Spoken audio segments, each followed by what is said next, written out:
was 2 months pregnant and I was craving some spicy food. My dad said we should go get some Mexican.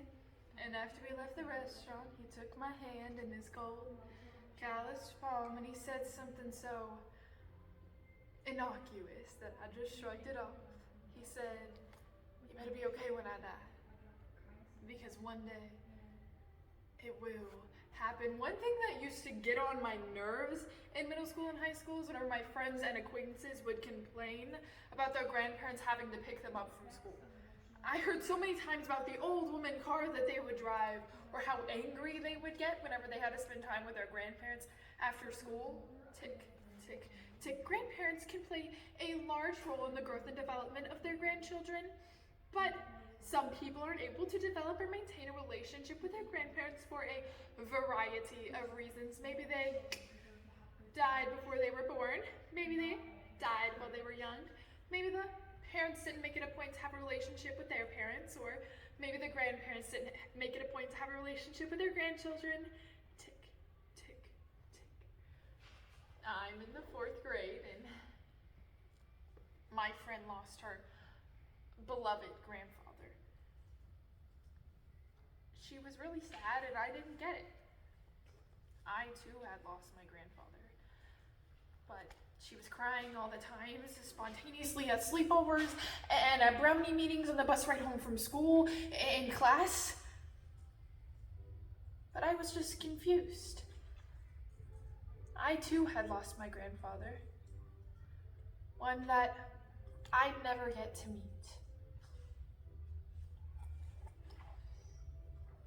In the 10th grade, my English teacher, with all the best intentions, asked me to write a paper over the relationships that you have with your grandparents.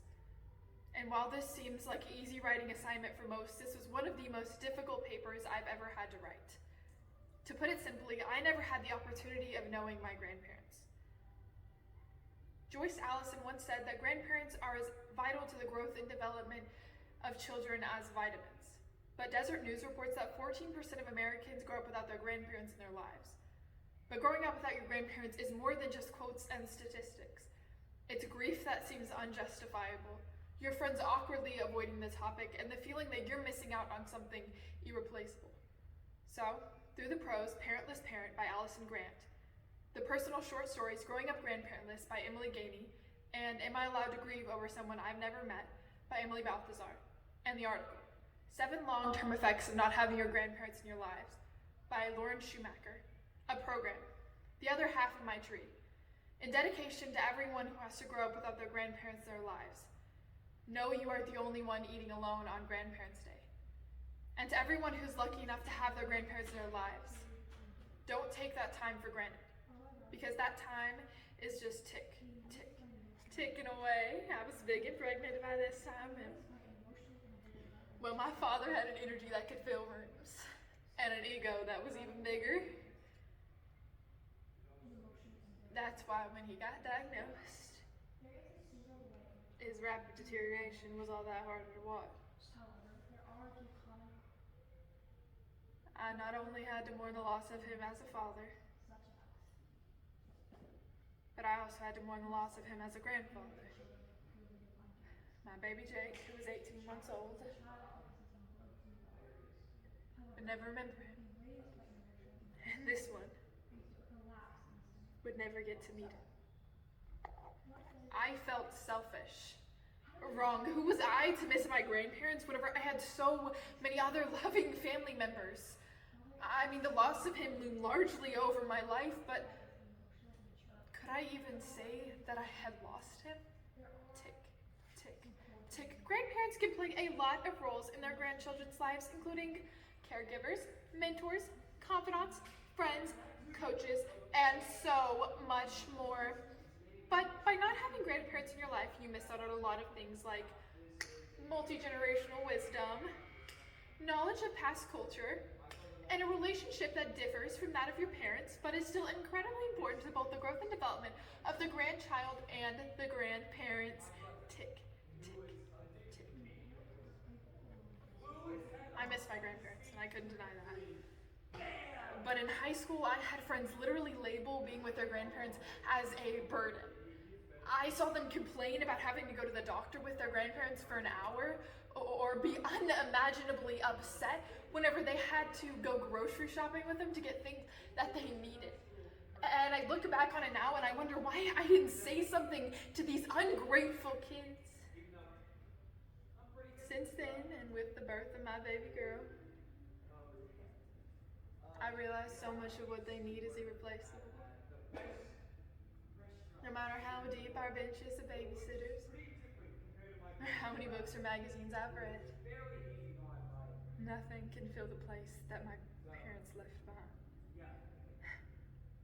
Tick, tick, tick. Oxford University did a research study paper that kids who have grandparents in their life have less issues than those who don't, but more so with kids who have a relationship with their parents that's really, really close. Tick, tick, tick. On some days, on the good days, I like to imagine that I'm my grandfather reincarnated. And then there's the not so good days. Those days are dark. I still remember my grandfather crying, or at least a story of hearing him crying. My sister told it to me whenever they told him I was pregnant. Mom said he had something called cancer. I don't know what it is, but it doesn't sound good. And so he cried, because he'd never get to meet me. Tick, tick, tick. Kids who have their grandparents in their life have less depressive symptoms than those who don't. Believe it or not, grandparents have a giant impact on the way that their grandchildren are raised. Tick, tick, tick. No, I was scared when I first became a mother. I didn't know how to do anything, really. I didn't know how to burp a baby, how to feed a baby, how to hold a baby, how to change a baby's diaper. I didn't know anything. And it really affected the way that I saw myself as a mother. I was terrified. I was afraid that I couldn't handle it. Tick, tick, tick. The depressive symptoms are included as more depressive issues, more behavioral issues, and difficulties with parents splitting up. Tick, tick, tick. I craved a connection with my poppy that I couldn't find anywhere else. He was a writer, so I was going to be a writer. He wrote books, so I was going to write books. Tick, tick. Lower self-esteem and difficult relationship with parents. Tick, tick. He wrote for the paper, so I wrote for the paper. His middle name was my first name, and everything I had added up to him. I clung to everything that I could find to my poppy. Tick, tick, tick. Negative view of the elderly, and you miss out on family history. Tick, tick. All I'm trying to tell you is to love your grandparents while they're here. Don't take them for granted. Let them buy you that $1 Christmas gift. Let them take you to the store for 5 hours just so you can buy one stupid bra, and don't complain about it. Because growing up without grandparents sucks. And it's hard to watch all of your friends go to games and see their grandparents in the stands whenever you can't. But what's worse is whenever you take them for granted. So love that time with them, because it won't last forever.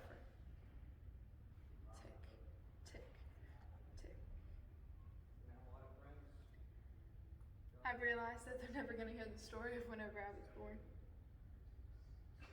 or whenever I first started eating solid foods. So much of what I needed as a mother and what they needed as grandparents was lost forever. There's no way we could ever get it back.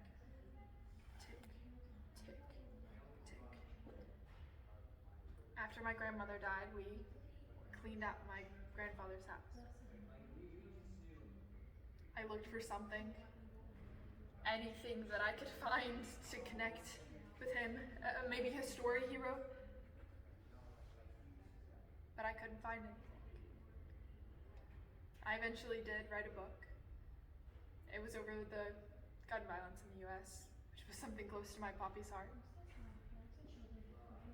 but it didn't occur to me while I was writing it. This was probably the closest I'd ever come to meeting him. I don't fully understand why everything happens the way that it does, but Mom says everything happens for a reason, right?